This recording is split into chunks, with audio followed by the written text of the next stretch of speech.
আসসালামু আলাইকুম, ফারহানাস কিচেন সেন্টারে সবাইকে স্বাগতম। আজকে কাঁঠালের বিচি দিয়ে ভর্তা করলাম, এত মজা বলার বাইরে।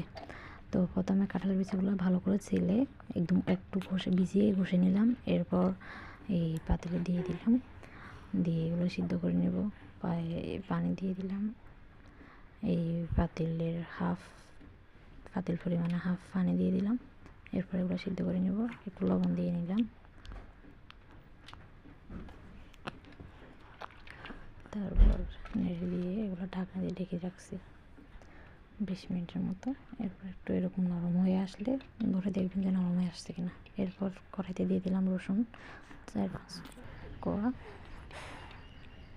এরপর রসুনগুলো ভালো করে 4-5টা রসুন টেলে নেব, একদম চেপে দেখবো যে এটা হয়েছে কিনা ওই পরিমাণে।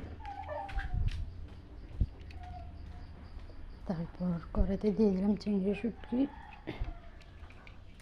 শুটকিগুলো ভালো করে হালকা একটু মুচমুচে হয়েছে কিনা এটা দেখে 1 মিনিটও লাগবে না।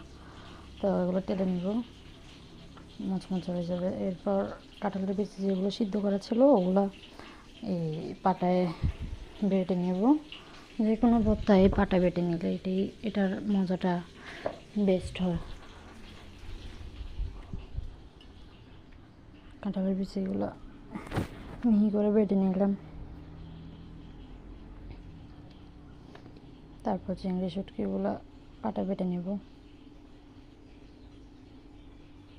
এরপর রসুনগুলো বেটে নেব।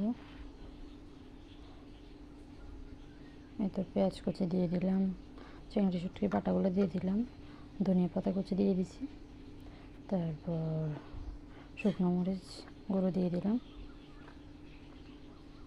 শুকনো মরিচ 4-5টা যেরকম ঝাল খায় ওই পরিমাণে দেবেন। তো এরপর দিয়ে দিলাম লবণ আগে কিন্তু দেওয়া ছিল কাঁঠালের বিচিতে, ওই পরিমাণে একটু কমাই দিলাম।